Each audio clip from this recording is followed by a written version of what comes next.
Friends, ఈరోజు మనం ఒక చక్కని కథ తెలుసుకుందాం.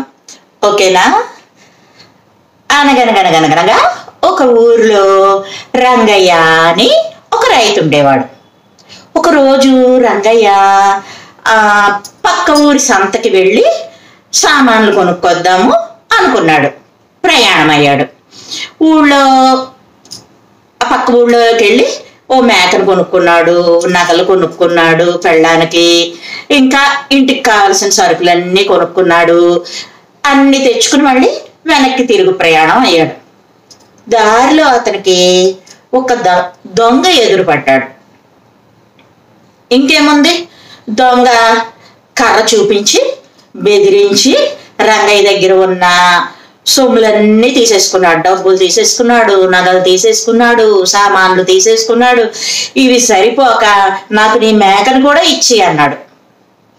రంగయ్యకి భయం కదా, ఆ కర్ర చూసి ఇంకెందుకని చెప్పేసి ఏమడిగితే అది చేతిలో ఉన్నది అన్నీ ఇచ్చేశాడు. మొత్తం అన్నీ ఇచ్చేశాక దొంగతోటి బాబు చిన్న మాట అన్నాడు. ఏంటి అని అడిగాడు దొంగ. ఏం లేదు, నువ్వు అడిగినవన్నీ నేను ఇచ్చేసాను కదా, నీ చేతిలో ఉన్న కర్ర నాకు ఇవ్వా అని అడిగాడు. దొంగ ఆశ్చర్యపోయాడు. కర్ర నీకెందుకు అని అడిగేటప్పటికి ఏం లేదు, నేను సంత నుంచి బోల్డ్ అని సామాన్లు తీసుకొస్తాను, ఏదో ఒకటి పట్టుకొస్తాను అని చెప్పి నా భార్య ఏమో ఎదురు చూస్తూ ఉంటది. కనీసం ఈ కర్ర అయినా కొని తీసుకొచ్చాను సంత నుంచి అని చెప్పి సంతోషపడుతుంది.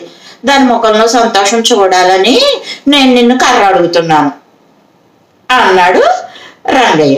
అనేటప్పటికి దొంగ నవ్వుకుంటూ, నిజమే కదా, ఆడవాళ్ళు అలాగే అల్ప సంతోషులు, ఏమిచ్చినా సంతోషపడిపోతారు అని చెప్పేసి సరే తీసుకో అని చెప్పేసి కర్ర రంగయ్య చేతిలో పెట్టేసి వెళ్ళిపోతుంటే ఆడిని ఎర్రగా బాధేసాడు. ఇంకా కర్రతోటి చేతికి కర్ర దొరికింది కదా, ఇంక ధైర్యం వచ్చేసింది రంగయ్యకి. ఇంకా ఆ పక్కండ బాధేశాడు, చిత కొడేశాడు.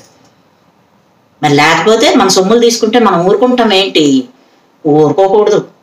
మనకు చేతిలో ఆయుధం దొరకాలే కానీ ఎరగొట్టేయడమే. తప్పు చేసిన వాళ్ళని ఊరుకుంటామా, మన సొమ్ములు వదిలేసుకుంటామా?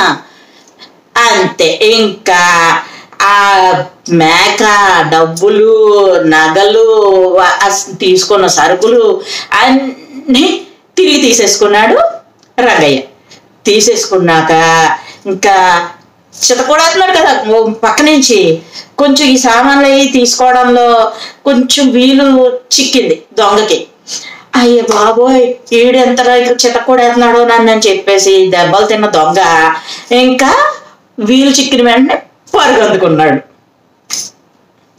ఇదర్రా కదా, ఓ చిన్న సరదా కదా. మనల్ని మనం కాపాడుకోవడానికి ఎలాంటి తెలివినైనా ప్రదర్శించవచ్చు. మనల్ని మనం కాపాడుకోవడం ముఖ్యం. అలాగే మన సంపదని కూడా వీలైతే కాపాడుకోవాలి. అదర్రా ఈ కథ ఉద్దేశం. బాగుందా? చిన్న కథ, చిట్టి కథ. మరో మంచి కథతో మళ్ళీ కలుద్దాం. లైక్ చేయండి, షేర్ చేయండి, సబ్స్క్రైబ్ చేయండి, నన్ను ఎంకరేజ్ చేయండి. Thank you friends.